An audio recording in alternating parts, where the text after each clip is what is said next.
యాదాద్రి భువనగిరి జిల్లా రామన్నపేట మండలం ముని పంపులలో దారుణం జరిగింది. ఆస్తి కోసం బతికి ఉన్న తల్లిని చనిపోయినట్లు సృష్టించాడు ఓ కొడుకు. తన తల్లి చనిపోయిందంటూ ఇంటి స్థలానికి నకిలీ పత్రాలు సృష్టించి తల్లికి తెలియకుండానే ఇంటిని అమ్మేశాడు. ఈ విషయాన్ని తెలుసుకుని బాధితురాలు పోలీసులను ఆశ్రయించింది. ఘటనపై కేసు నమోదు చేసి పోలీసులు దర్యాప్తు చేశారు.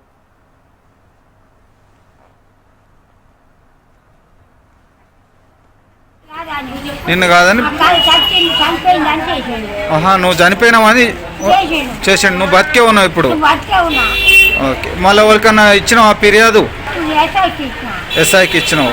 ఇంకా అధికారులకు ఎవరికన్నా ఇచ్చినావా? అంటే నువ్వు బతుకున్నావు అంటే చచ్చిందని ఈ సర్టిఫికేట్ అదే. సరే సరే, మేము పై అధికారులకు పంపిస్తా, పెద్ద పెద్ద స్థాయిలకు పంపిస్తా, వాళ్ళు యాక్షన్ తీసుకుంటారు దీనిపైన. ఏ ఊరు మీది?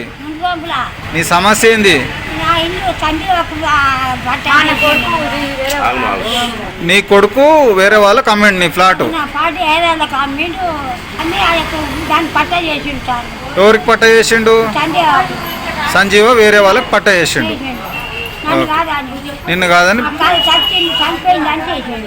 నువ్వు చనిపోయినావని చేసిండు. నువ్వు బతికే ఉన్నావు ఇప్పుడు. ఓకే, మళ్ళీ ఎవరికన్నా ఇచ్చినావా ఫిర్యాదు? ఎస్ఐకి ఇచ్చినావు. ఇంకా అధికారులకు ఎవరికన్నా ఇచ్చినావా? అంటే నువ్వు బతుకున్నావు అంటే చచ్చిందని ఈ సర్టిఫికేట్ అదే. సరే సరే, మేము పై అధికారులకు పంపిస్తా. ఏ ఊరు మీది?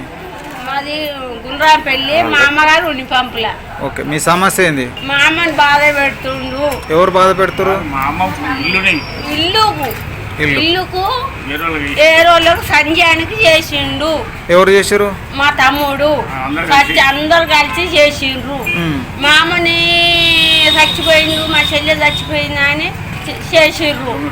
దొంగ కాగితాలు ఇచ్చిర్రు. మాకు ఇదే మా ఇల్లు మాకు కావాలి. ఇప్పుడు బతికమురు సార్.